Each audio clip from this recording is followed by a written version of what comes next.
All right, shallow cranks. Do you have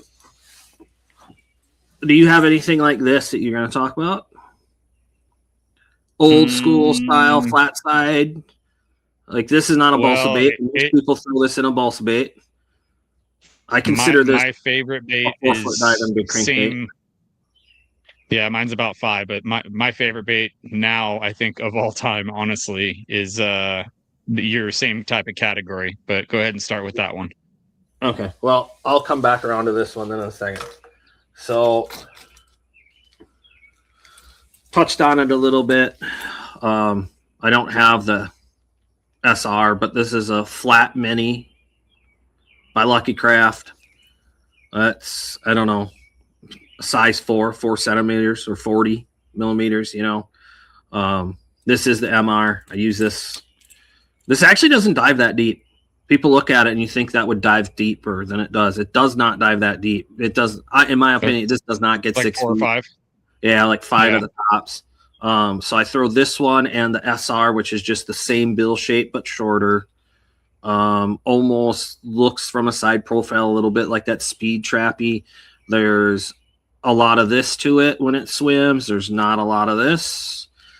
Super finesse. And that's what when you used to buy these crankbaits, even not the mini ones, there is a big spiel on the back of the package talking about finesse cranking. They were crankbaits designed. It's one of the original Lucky Craft crankbait designs. And it said right on the package, finesse cranking for clear water, tighter wiggle, minimal roll. I love this type of crankbait. I don't care what brand you have to buy to get it. You don't see many of them anymore. We're going to talk about some baits down the road here. Hold that bill up so we can see the shape of that bill. Okay. Yeah, it reminds me a little bit of a Shad Rap, just shorter. It's not quite as narrow. It's very DT6-ish. Yeah. Yes, not quite.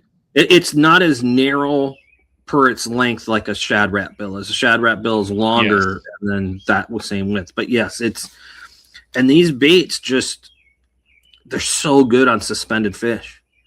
And that's where when we were talking earlier about the be deliberate and when you're fishing a suspending type crankbait, you don't see many of them anymore that have this type of bill configuration. DT6 is one of the few that is real popular, but that's why. It's different action than a DT10 or a DT8 or even a DT4. They're tighter, faster, but you have to impart that erratic with your reel handle and not just pauses. Everybody's like, well, I crank and then I pause, and I crank when I pause.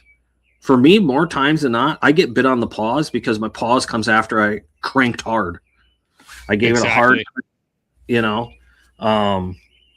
So another nice little... And then, like I said, what sort of replaced that for me is, because here's actually this is the DR version of that bait. Same body, just a little bit bigger bill, same configuration. Try to get it here so you can see it and not poke myself. But, you know, this one has a little more cup. You can see as I turn it, you can see that cup in there. A little bit wider. This one plays pretty good double duty where you can crank this into rocks and stuff. And I don't know. I just get, when you start talking about shallow crankbaits, like those aren't necessarily shallow, but I consider them shallow because a lot of times I'm throwing that thing on a heavier pound test line and I'm not getting it down to its max depth. I'm throwing it on 14 because I am around cover and stuff. But then those Z cranks, that's the Z1 and the Z2. I do fish the Z3, but we'll talk about that later. These cranks are very good at a high rate of speed. They're very good when you impart erratic action with the reel handle. And I basically, the top one is the one, short bill. That's my light line one, finesse, 2-3 feet. And then the next one down being the 2. I throw that on heavier pound test line, but then get the same depth out of it. But you can see there's actually very different bill shapes there, and they do totally different bills. But you can see this one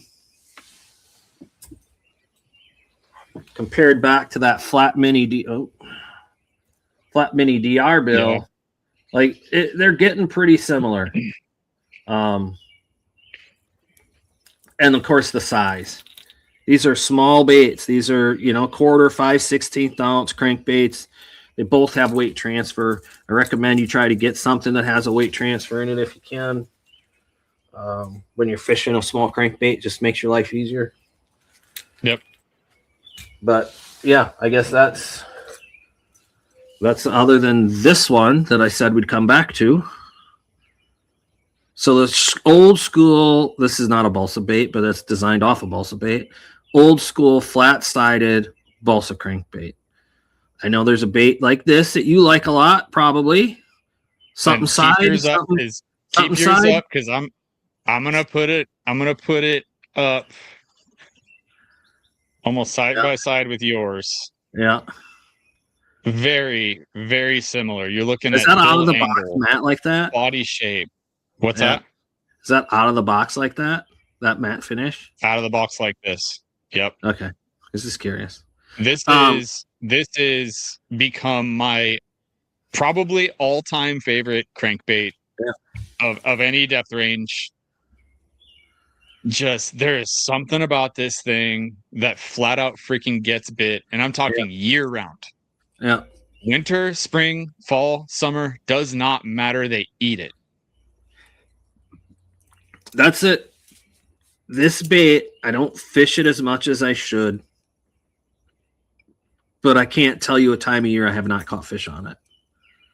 Yeah. And I think similar to you, when you get in the heartland of bass fishing, all you hear is shad, shad, shad. And I know you have some shad, and we have some shad here, but I really think these baits shine much more year round for us in the north or out there by you, because you're dealing with shiners or alewife or Cisco or herring or this or that. And all of those species swim fast with very tight wiggles. And that's what you don't see out of a bait that's these wide bill, traditional gizzard shad fishery type baits like a 5XD, a 3XD, DT8, DT10. They don't mimic the action. They maybe mimic a bluegill pretty well. But then that's the other thing I think this is so good at, is mimicking a bluegill, this type of bait. Big, flat-sided. Yep. That looks pretty clear on my end. This is the bait that I just did so much damage over the last 3 weeks. And it's because in the lake that I was fishing, there are no shad. I don't know if there's a single shad in that place. They're eating little bluegill. Both of these colors here, the green HD green craw and HD brown craw, I threw in the winter at a lake that has plenty of shad, but it's that really, really early spring where those fish are just mowing down crawdads. And I'd like to touch on something with that. Hold those two colors up again. Okay. Well, now the camera focused on it, but until the camera focused on it, those look as bluegill looking colors as they're not. You know what I'm saying? Well, guess what? I was down to my last one of these in the boat this weekend. Yeah. And this is one that I did not want to lose. Right. So this thing went back in the box, and they're mowing down bluegills, right? Yeah. Guess what 2 colors I caught them on? Yeah, and I would say the bottom one probably worked almost as good as the original, the bluegill color. They both worked. They both worked just the same. It didn't matter. Yeah. So keep that in mind. I guess that's something we weren't really going to talk about. But when it comes to color selection on crankbaits, it's moving and it's pausing. And that crayfish, those 2 crayfish colors 100%. You just held up, when you pause it and then crank it again, they're just getting a flash of that bait, and the rest of the time it's just flash, flash, flash, flash. So you just want to hit the color hues that you see reflected out of that. Like with me, if I'm around bluegill, like juvenile bluegill, I need some purple in my crankbait. I can take a Sharpie marker and put some squiggles on it or something else to break up the sides, but it better give me some turquoise and some purple flashes on it, in clear water. But you start getting some stained water, you look at that, you get some black, some brown, some chartreuse in it, boom, bluegill. Yep. So yeah, no, I'm actually a little surprised. I don't own a single one of those Little Johns, and I'm a little surprised at how similar the body shape is, bill angle, bill shape, all of that. Well, they're all close. Built off of. I mean, I have no clue what the original one is. There's a lot of people that I'm sure could tell you which the original balsa bait was. But there's many of that type of design. I mean, and both of those ultimately are designed after that. They're that thin balsa bait, flat-sided crankbait with the tiny little circuit board bill on it. I used to play a little bit around with the balsa ones. They didn't cast worth a crud. It was hard to fish. Like I didn't prefer it.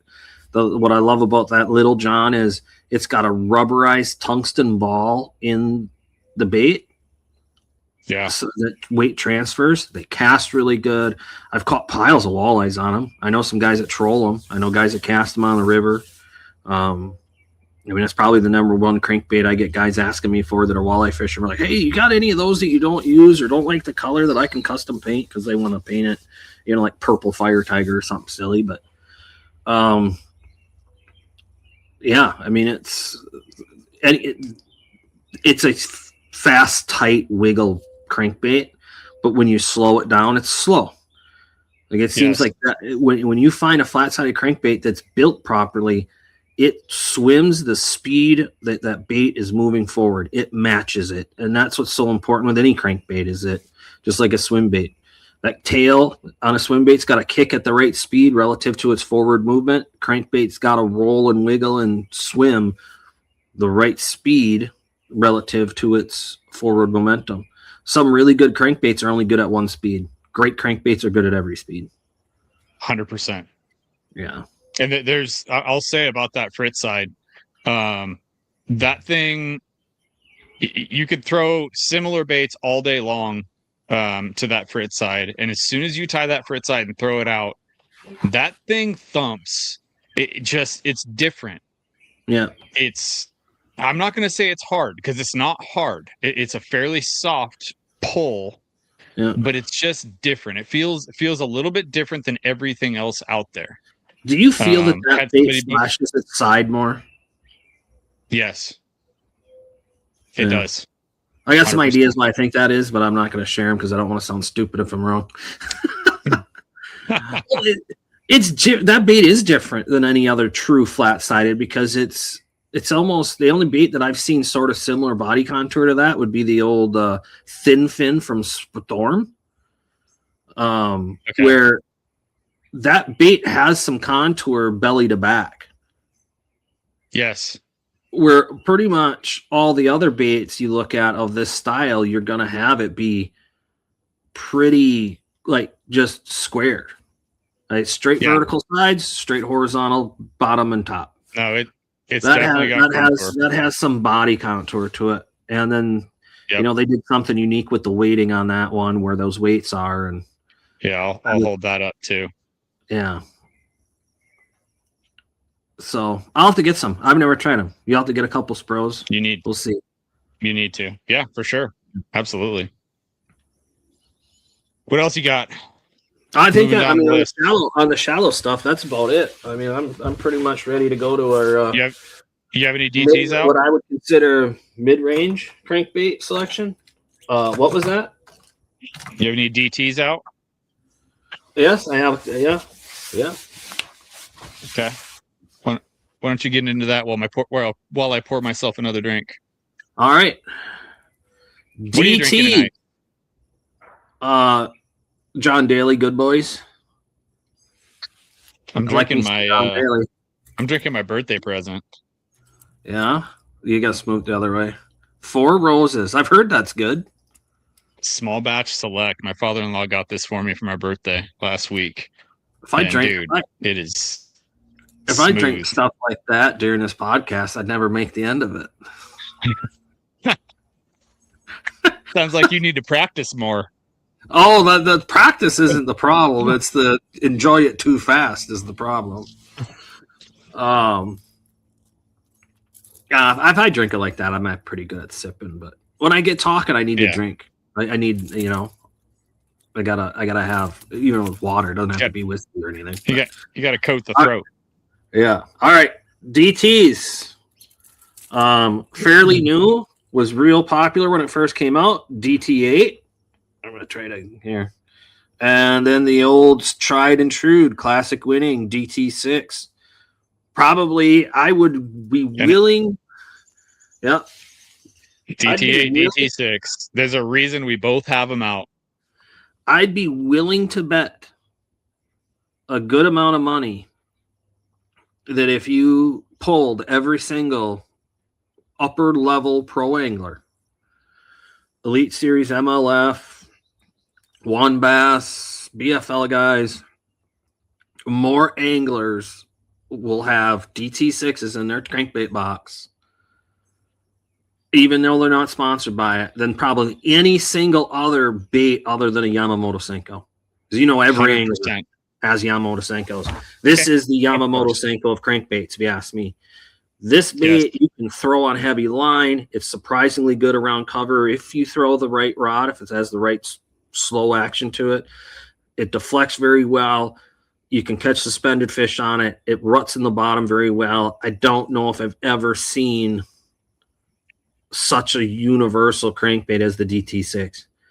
The only thing I will tell you, do not water slap this to get leaves or weeds off of it, because you will, any balsa crankbait, not just these, but these are bad, probably the worst, you will shatter this thing. Do not water slap 100%. A crankbait ever. You'll break all of them, but this one's the worst. DT6.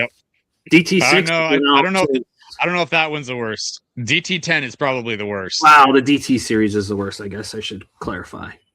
DT10's pretty good, the way that build narrows down, but like you said, do not water slap those things to get grass off, because it's a thin bill. You will break it.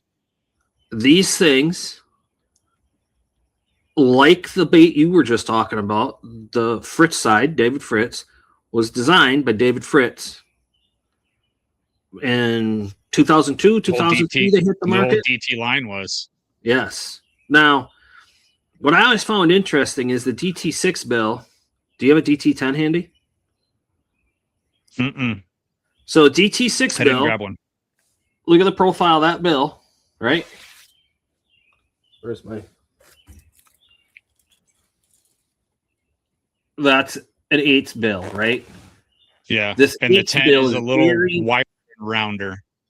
Yes, this 8th bill is the same shape roughly as a 10 or a 14 or a 16 or a DT20. I want to say the 14 and the 20 had the stainless steel weight in the bills to get a steeper dive angle. Yeah, one of the 14 or 16. Then the 16 did. No, 16 didn't. Yeah, there was 2 of them. Yeah, there was 2 of them that did. The 20 does for sure. I know the 16 doesn't. I've got plenty of 16s in the box, and it doesn't have them. Yeah, I don't even know if they make 14 anymore. I think they do. Yeah, but I used to throw those a lot, and I know one of them was.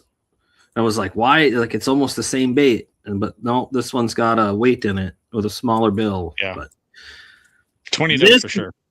This one does not move the same as this one. No. Two different baits. And with working with VMC and stuff and that brand group, I always told them, like, I want this DT6 in a 10. Give me a DT6 that dives 10 feet. This gets down a little more than 6 feet pretty easily. You can get this to 7, maybe 8 if you push your line diameter down. And I was so excited when I seen this, because I'm like, this is going to be, a DT8, it's the body size of a 6, a little bit longer bill.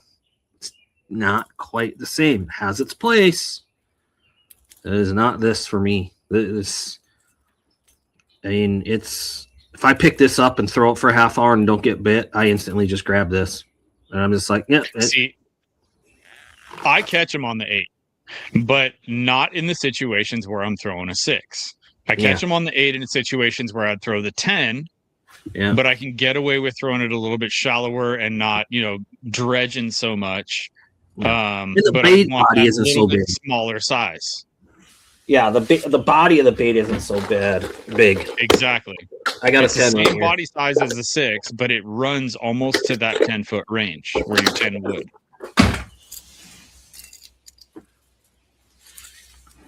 10, 8. Yep. Just a little bit smaller. And I've heard so many people. We had a couple bodies of water around here that was really good crankbaiting for a lot of years on a tournament trail. So many guys would not throw this bait because they're like, well, look at it. It just looks weird. It's just that how deep it is right here, right? And that's to house that weight. There's so much weight right in here. If you've ever slapped one on the water and broke one open, you'll know what I mean. And that's why I think you see on the Frittside, any of the Fritz crankbaits that he's done with Berkley now, you see those two like weight cylinders on the bottom, because with the plastic, they're able to house it differently and not get this per se odd duck looking side profile. But those fish do not give a crap about that odd profile. No, because once it's moving, you don't see it the same. They eat it. And I mean, if you're trying to mimic a bluegill too with it, it's a bluegill profile. It is that tall profile. Yeah. That's why I throw that smash color a lot. It's so good for here, especially. What I don't like it though is around grass. I don't like a DT anything other than maybe the 6, and the 6 isn't that good, but I don't like around grass. No, it doesn't pull through very well. They do one thing that I find very interesting though. When you are cranking bottom, you're hunting it like we were talking before. When you kill it, if you can feed it just a little bit of slack, so keep your rod in, kill it, give it some slack, that thing actually turns around and backs up away. So it's like if a fish was following it, that bait all of a sudden turns around, looks the fish in the face, and then backs up. And I don't know how many fish I've caught bill first down their throat on a DT. Always on that hard chop with the handle, feed it a little slack. Whoa, you just get folded over. That fit. It's like that. It's like it turned around and punched the fish in the nose. Said, "You can't eat me." Yeah. And the fish just chomps. That's a very unique characteristic of all the DT series. I don't know if very many other crankbaits that'll do a spin around. Perfect segue to this one here, and this one I know for sure is not made anymore, and good luck finding them. I probably have about 8 of them because I developed a relationship with this guy at a at a fishing show probably 20 years ago, from Japan. His name's Hiroshi Nishine, and the company is Nishine Lure Works, and this one is the Beatour 7. That should show up pretty clear, right? Yeah. That is a foam body crankbait. It's not wood, not plastic. It's foam. It dives about 7 foot. It's one of the better bluegill patterns I've ever seen. The detail, I don't know if you can see the detail in that bait in the camera, Kurt. Can you? Yeah, you can't really. There's a lot of glare on it. Maybe just roll it back to belly a little bit. Maybe I'll roll it a little bit. Maybe to pick that up. Yeah. But dude, the detail in this thing, I mean, crankbaiting detail does not matter all that much, if you're going to stop it. But this bait will, when you're cranking it down, it will crank down, hit bottom. If you stop, it will back up into those fish's face, just like the DTs will. Well, the DT doesn't back up. The DT will turn. The DT comes down and then turns. Yeah. This thing will come down. This thing will crank down and back out. Not only will back up into fish's face with no cover, but if you run into cover, it will actually, let me see if I can get this right on the camera. It'll back its way out of cover, just like a DD22 or a DD14. Yes. That's a deep little end. So it's deep little end. But yeah, it's same idea. You crank it down, it'll back its way out, and then you can continue your retrieve. And that's one thing you see. out of all of these dredging, I'm going to call them type crankbaits, where they're so weighted front heavy, so that when they sit in the water, they almost sit like this, bill down at butt of the bait up out of the water. They all want to, when you feed them line, they all want to spiral back up. That's what really kills it in weed cranking situations, backing it back out of wood. That's what I think is so impressive about the DT series of baits, is because it deflects really well off of wood. But if you hang it in there, it's hung.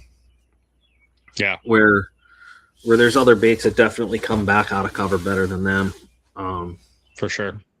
But they don't dredge bottom. They don't get down there for as much of your cast. So, it's one of those things. Do you want more time in the strike zone, but more likely to lose a bait? Or do you want, less time in a strike zone, but don't lose many baits? I got one along that line. Oh, I didn't take it out. Where are they? Me and you talked about it before this. There it is. You can't see on camera, but I have like 10 deep crankbait boxes full of crankbaits.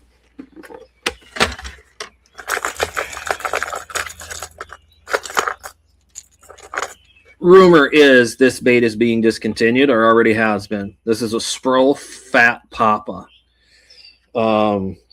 It is somewhat similar to the Lucky Craft 1.5 DD and 2.5 DD. They do make a bigger version of this. I don't throw it much. This is not a fast diver. This actually, even with this bill, I mean, that's a sizable bill on that bait. Looks like a rock crawler bill. It's not. If you look here, too, it's got a pitch to it. Okay, got it. Yeah. But it's not as wide. It's more like the original Strike King, like Series 3-5 type bill or Bandit type bill. It's more along that line. It does not dive as deep as you think it would. But it worms through cover, backs out of cover like nobody's business. It fishes a lot like a deep dive and balsa crankbait.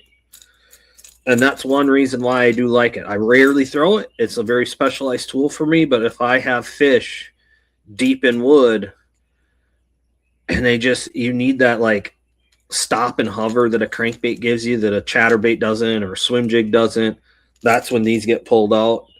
I've got a pile of them on the wall. I ordered a bunch, and I'm just like, I rarely use them, rarely lose one. So I should be set for a long time, because it's something that really for here, maybe if I fish the Mississippi River a lot more, which would mean more than once every 10 years, I'd probably go through a lot more. But on the Wolf River, it's like one every 5 years I will get on that bite. But I'm glad to know that I have that bite and have the capability of fishing it.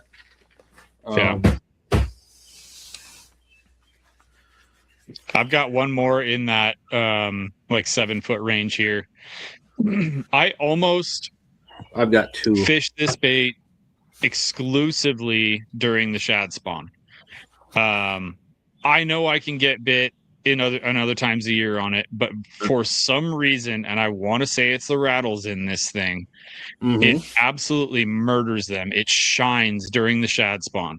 And this is one that for sure is not made anymore. This one is a Duo Hacker Slaver 55 MD.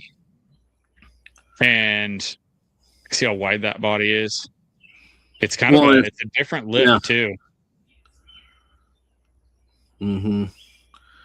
Different lip. It's a real wide body. It's a pretty tight wiggling crankbait. And let me see if you can hear this thing. See, that's the thing. Every time you try to do that, you get the first initial, like you move your hand like this, and you hear it, and then the auto tone tunes it out. The mic's totally it probably picks it up as background noise, but it's a very high pitched rattle. There's some glass in there. It's got some really small BBs, but it is a very, very loud bait. And I think during the shad spawn, I mean, you see how big the thing is. That's how big the shad are when they're spawning here in our part of the country. They're like inch and a quarter. It's inch and a half, You know, those shad are 1.5 to 2 inches. This is about a 1.75 bait. How deep does it dive? It's about a 7-footer. I can get it down to about 7. But megabass. That gets down deeper than 7, right? No, not really. 8. Really? Yeah. You would think it would really dive, but it doesn't. It's not. Can you hear that? Yeah. Probably not. That's a little bit more dull sounding. Yeah, a little more dull. I wouldn't be surprised if this wouldn't be a. Because see that this the one thing I noticed when you held that bait up is the bill's very narrow up by the head and gets wide away from it. Yep. I mean, it's very different curve in the very nose of the bait. But no, I would give this one a try. This might be something. Yeah, it's not the noise that you get out of that one. But that's where I was getting at with this. I think that noise makes a huge difference during the shad spawn, because if you know anything about the shad spawn, when they get up there, shad make a clicking noise when they're up there, especially when they're up there spawning, because they're up there in the thousands, just all over the place in balls right on the bank, and they're all packed into a small area. Right? Like you could damn near hear them clicking. Like if you're up there, no, it's like you can hear them. They'll get on the side of your boat and you can hear them clicking. Yeah, you can hear it like a transducer. Yes, and I can only imagine what it sounds like under the water. And because this bait is so loud and so high pitched, when you're winding this thing through them, everyone else is throwing a swim jig, a spinner bait, you know, they're throwing stuff that doesn't necessarily make all that much noise. When you throw this bait in there and it is just all kinds of racket, almost like it's not like an LB500, because the LB500 doesn't have the high pitch. But when you get that like real loud racket coming through there, it stands out, and they're like, what the hell is that? Where's that coming from? It's like a tungsten clack along with like glass. Glass. Yes. Glass BBs. Yeah. Yeah. They can hear it coming, and it's like they know it's coming in from a long way away, and they can hone in on it. And that thing absolutely mows them down during that time of year. I probably bought the last couple off of eBay in the last year or so in the decent colors. I think I got about 12. And they don't have them in Japan anymore either. They don't make it. That's one thing you see a lot in Japan, is that they have much more broad spectrum array of crankbait types and styles, right? They do. Yeah. Here it's like I said at the beginning, we talk about ledge fishing. I mean, basically the best selling crankbaits that are on the market are all sort of designed, what I would say, in my opinion, is the Tennessee River system. And you fish a crankbait in very similar ways other places than just there, but you know, it's that DT10, DT8, DT16, DT20 type bait. Get down there, stay down there. 3XD, 5XD, you know, the whole entire Strike King XD line. And to predate all of that, it would be the Man's Plus series. Yeah. Those were the first baits to have that big, wide, flared bill get you down there. Yeah, for sure. You know, but their action, unless they're contacting bottom, is very, very wide and roly-poly. And that just does not work on suspended fish consistently. So, all right. That depth range you're talking. Well, I did want. This is the Z3. Showed that a second ago. Again, this is bait I don't have a lot of experience with. I've been playing with it a lot. This one sort of runs dual purpose. When I have this bait, slow cranking it, warming it through cover, it is a very finessey crankbait, but it dives pretty deep. It's pretty quiet. I've really gotten to where this is sort of a trusted crankbait. The downfall is it honestly does not cast very well. None of them do. On a traditional crankbait rod, I find myself, I actually use, you're going to think I'm crazy, probably am. I have a 7-foot medium fast NRX inshore, which to the best of my ability is the same as a 7-foot medium mag bass. I even measured it. You know how I measure blanks and match stuff. It's like a G Loomis 7-foot medium fast mag bass. It's pretty soft, but it's not super slow. Then I can cast it decent, cast it accurate. But if I try to throw this on some type of composite or glass, it's like it just doesn't. I can't put it where I want to. I can't, and I'm target casting a lot. So, does that have a transfer system? I thought it did, and I was going to correct myself later in it that I don't think this does. I thought they were supposed to. I thought they were supposed to have that LBO or L something O. LBO, yeah. I think it is. Yep. Yeah, it does. You got to snap it. Okay. Yeah, it's got that cylinder in it, but there's a magnet in there that holds it in place. Yeah. That's why I couldn't get it to just. And that's what keeps it from making too much noise. So that bait, something new. We're all about new trinkets. They've just added some new colors in these baits this year. Pretty excited about that. It filled some holes I thought for this 30-water crankbait.